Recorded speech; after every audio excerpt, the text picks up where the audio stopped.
hapon na to. Amen? Amen. Parang hindi kayo masaya. Masaya ba kayo? Amen. Amen, no? So, ayan. So, again, para po sa ating youth camp, no, in-encourage po namin kayo na sumama. Huwag po natin ito palagpasin kasi again, may ginagawa si Lord. Sino dito naniniwala na sa youth camp natin, sa paparating na June, no, sasama yung katabi mo? Tapigin mo nga yan, sabihin mo, sumama ka. Ayan. So, again po, 13 years old above, hindi po below, okay? So, ayun po. So, sino dito excited na sa ating pag-uusapan sa araw po na ito? Amen. So, dahil dyan, before anything else po, let's pray po muna. Let's close our eyes and bow down our heads and let's pray to God. Hallelujah. Lord, Panginoon, salamat po sa araw po na ito. Lord, nagpapasalamat po kami, Panginoon, sa isang panibagong Sunday, Lord God, na ibinigay po sa amin. Lord, dalangin po namin, patuloy, Lord God, na buksan mo po ang aming puso, ang aming isip, at patuloy, Lord God, na sa hapon po na ito, Lord, walang matutulog, sapagkat, Lord, lahat po ay katatagpuin mo, may ituturo ka po, Panginoon, sa hapon po na ito, Lord God. Ano man po ang aming edad, ano man po ang aming status, Lord God, lahat kami katatagpuin mo, Panginoon, Lord God. Gamitin mo lamang po ako bilang iyong lingkod, Panginoon, Lord God, na magbababa ng salita mo at patuloy, Lord God, ikaw po makita sa aking buhay, Panginoon. Lord, we acknowledge you. Holy Spirit, be with us today, Panginoon. Lord, salamat po. Sa iyo lamang po ang lahat. At ang lahat ng Light of Blazers na excited na sa hapon na ito ay magsabi ng Amen. Ayan. So ngayon, again, ng mga nakaraang linggo, ang ating tema sa buwan ng April ay ano ulit? Ano ulit yung theme natin for this month of April? Able to accelerate. Kaya nga pinag-usapan po natin nung first week kasama si Coach Kianca Kibanop ang spiritual acceleration. Kung saan sa spiritual acceleration po, pinag-usapan natin, tinuruan tayo na kung gusto natin magkaroon ng spiritual acceleration, kailangan may intimacy tayo with the Lord. Pwede ba tignan mo yung katabi mo? May intimacy na ba yan kay Lord? Yes, no? And hindi lang yun, kasi nung nakaraang Sunday, with Coach Micaela Bondad, tinuruan naman tayo na yung growing up daw is essential sa ating buhay. Kaya daw tayo patuloy na nagmamature kasi yung love ni Lord yung nagiging motivation natin. Yan. Pwede ba tignan mo yung katabi mo, nagmamature ba yan? Yes. No, nagmamature yan. Mukha lang yan bata, no, kahit 18 na. Pero still, nagmamature pa rin niya. Parang, so ayan, no? So ngayon, pag-uusapan naman natin, no, yung spirit of excellence. Ayan. Sino dito sa hapon na ito, gusto natin yung spirit of excellence ma-maintain natin? Amen ba? So ngayon po, no, pag sinabi po nating spirit of excellence, it always bring honor and glory to God. So kahit paanong mangyari, kahit paanong sitwasyon ng katabi mo, still pipiliin niya pa rin na magbigay ng honor and glory sa Panginoon. No? And ayun nga po, kasi bakit? Sino ba tayo? We are ambassador of Christ. Pwede ba tapikin mo yung katabi mo, sabihin mo, you are ambassador of Christ. Ayan. So syempre, pag ambassador daw po tayo ni Lord, pag tinawag tayong ambassador of Christ, ibig sabihin, may pinepresenta tayo. Tama po ba? Pag ambassador tayo, ibig sabihin, may pinepresenta tayo. So we are a representative. Sino dito naranasan nyo na maging representative? Sa school, sino dito naranasan nyo na ilaban kayo sa mga competition? Tama ba? At kapag lumalaban tayo sa competition, sino dito ginagawa nyo yung best nyo para magbigay ng karangalan dun sa school nyo? May nakaranas na ba na mag-compete? Tama ba? May naranasan na ba dito? Yes, no? And syempre, kapag nagko-compete tayo, we always give our best. Hindi lang para doon sa sarili natin, hindi lang para makilala tayo, pero para magdala ng glory doon or magdala ng karangalan doon sa pinepresenta natin. So sa hapon na ito, no, as we talk about spirit of excellence, tuturuan tayo ni Lord kung paano natin iprepresent yung sarili natin para sa Kanya. Okay? So dahil dito sa mundo, ano lang tayo, bisita lang tayo dito. So kailangan everyday nare-represent natin si Lord. Amen? So ngayon po, no, At pag sinabi nga ambassador, yun nga, representative tayo. At kailangan i-present natin ng maayos ang pinipresenta natin. At kung isasalin natin ang salitang excellence sa Tagalog, ang katumbas ng salita po nito ay nagsusumikap. Ayan, at nagtsatsaga. No? And sa madaling salita, may kahusayan. Pwede ba tignan mo yung katabi mo, may kahusayan ba yan? Nakikita mo ba yan na ginagalingan yung mga ginagawa niya? Amen ba? Amen, no? Hindi lang sa school, hindi lang sa pamilya, but even sa loob ng simbahan. Tama? So, yun nga po, no? So, dahil dyan, and sabi dito sa Oxford Dictionary, pag sinabi po nating excellence, it is the quality of being outstanding or extremely good. Ibig sabihin, pang first class. Yan.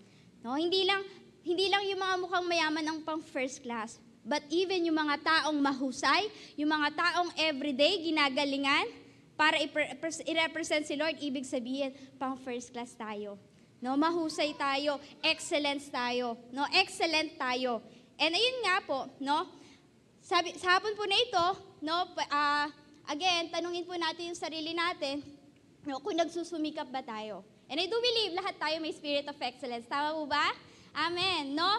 Kaya nga everyday po, dapat pala lagi tayo nagsusumikap. No, lagi tayong nagtsatsaga.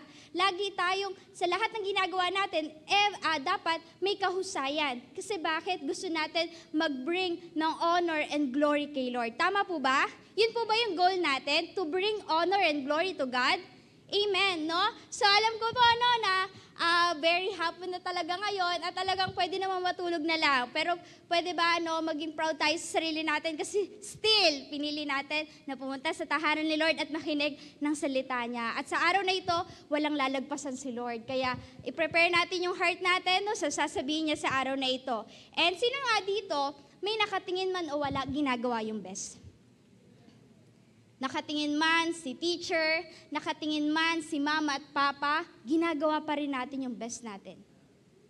Nakikita man tayo o hindi, still ginagawa pa rin natin yung best natin.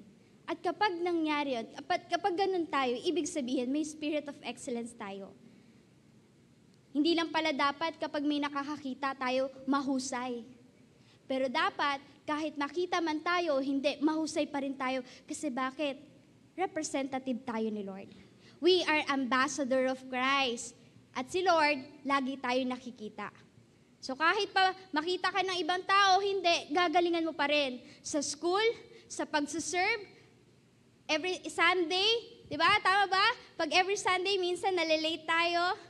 Or minsan naman, ginagawa talaga natin yung best natin para pumunta ng mas maaga. Kasi bakit? Gusto natin, hindi pa nagsistart yung service, talagang nandun na tayo. Sino dito yung mga early bird talaga, no? But, talagang alam mo yun, light a blaze alam mo yun, i-push talaga natin sarili natin na talagang maging on time, no? Before pa lang ng 1:30 talagang i-push natin na nandito na tayo, mga 1:12 ganon, no? Para alam niyo yun, hindi natin ma-miss yung pag-worship kay Lord, tama ba? So sometimes, no, meron dumadatay na, alam mo yun, pag ganun na lang, di ba? Para hindi tayo makita. Pero again, kahit hindi tayo nakikita ng mga taong nag-worship na dito, nakikita tayo ni Lord.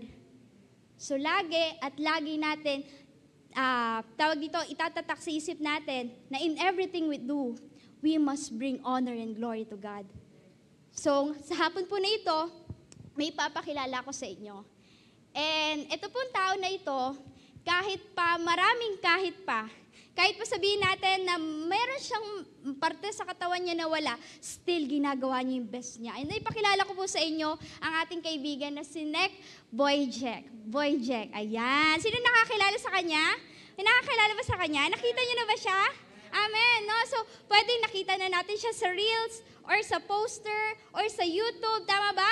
And alam niyo po ba na itong si Nick Boyjek ay isang Christian evangelist. Wow! Hindi lang Christian evangelist, pero isa rin siyang motivational speaker. And kung papansinin po natin, may bagay sa kanya na wala siya, pero meron tayo. Tama po ba? And kung iisipin natin, pwede po yan maging dahilan para hindi niya ibigay yung best niya. Pwede po yan maging excuse na, ay wala kasi akong paa, wala kasi akong kamay, hindi ko kaya yan. Tama po ba? Ay, hindi ko kayang umattend ng service ng mas maaga kasi wala akong ganito.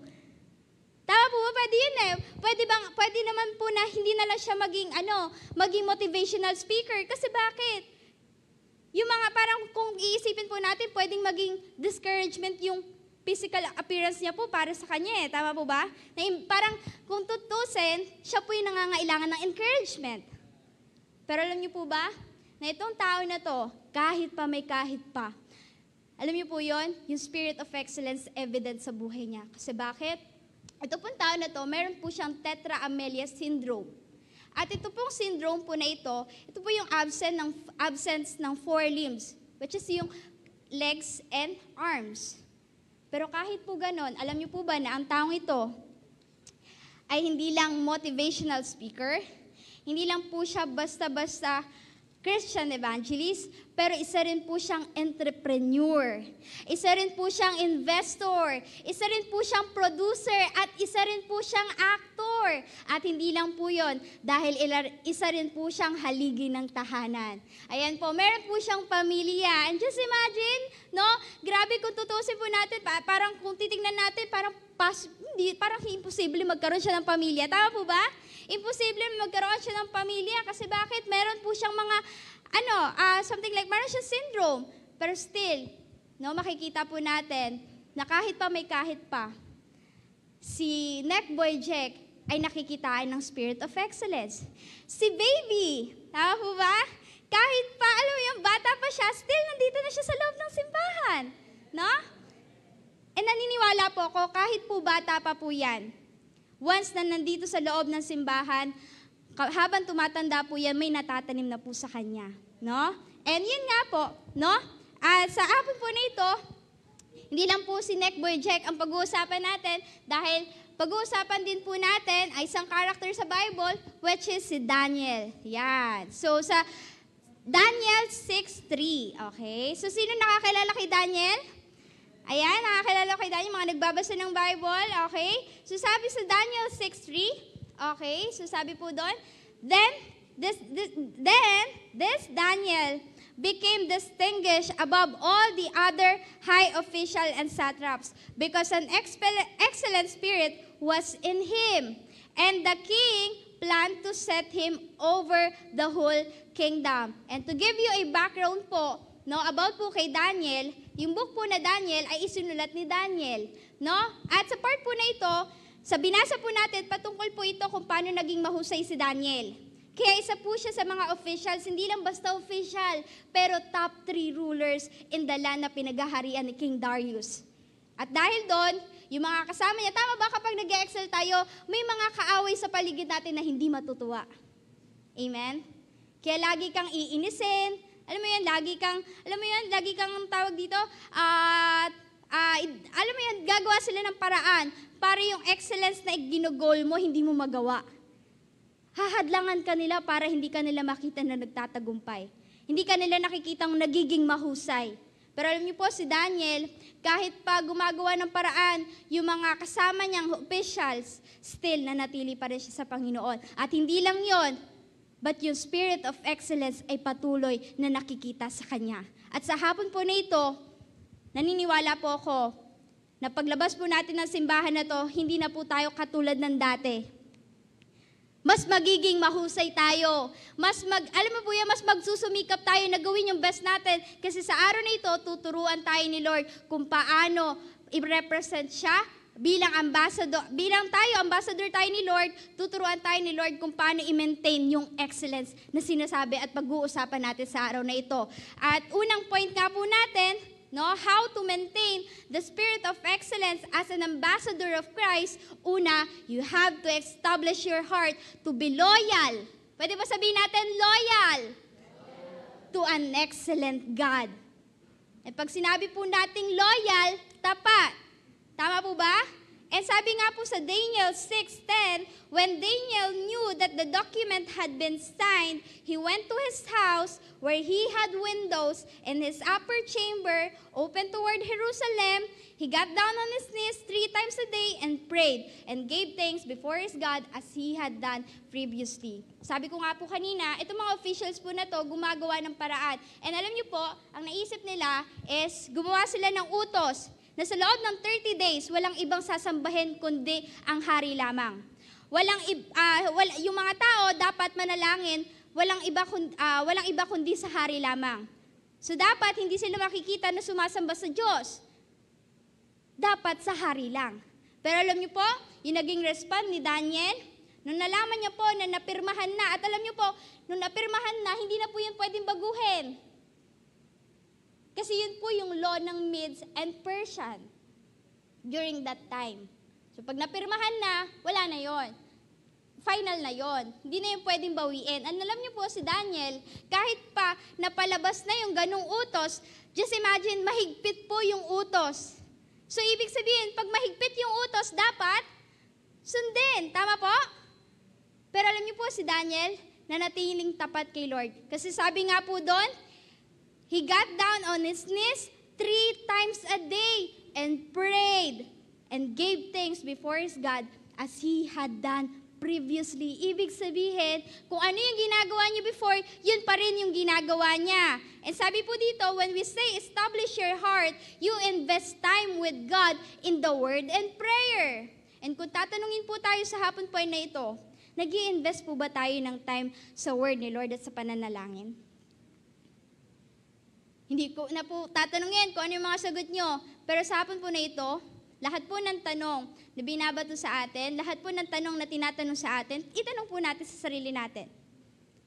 Nag-i-invest ba ako? Naglalaan ba ako ng oras kay Lord? Na-establish ko ba yung heart ko na maging loyal kay Lord? And kung gusto natin ma-maintain yung spirit of excellence, kailangan ma-establish natin, maturo natin sa sarili natin na dapat maging loyal tayo kay Lord. And paano tayo magiging loyal kung hindi na tayo nagbabasa ng Bible? Paano tayo magiging loyal kung hindi na tayo nananalangin? Paano natin ma-maintain yung spirit of excellence kung wala na tayong quality time with the Lord? Kaya mahalaga po na sa araw po na ito, ma-establish natin yung heart natin na maging loyal kay Lord. And sabi nga po doon, no, sa Daniel 6:10, makikita natin, si Daniel was rooted in prayer because he was a man of prayer. And kung tatanungin po natin sarili natin ngayon, nananalangin pa ba ako? Or baka nananalangin lang po tayo kapag motivated tayo? Baka nagde-devotion lang tayo kapag okay tayo. Pero pag nandun na yung problema, ay bukas na lang ako magde-devotion. Bukas na lang ako magpa-pray kasi ang gulo ng bahay, ang gulo ng... Tama po? Lahat po tayo guilty dyan. And even po ako, guilty po ako doon. Pero right now po, gusto po tayong turuan ni Lord. For us to be able to accelerate, we must maintain the spirit of excellence. At dahil nga rooted si Daniel, faithful siya. At dahil faithful siya, loyal siya. At kung usapan naman, kung i-relate po natin sa buhay po natin ngayon, para po sa lahat ng mga may partner, no, kung may mga partner po kayo, tama ba?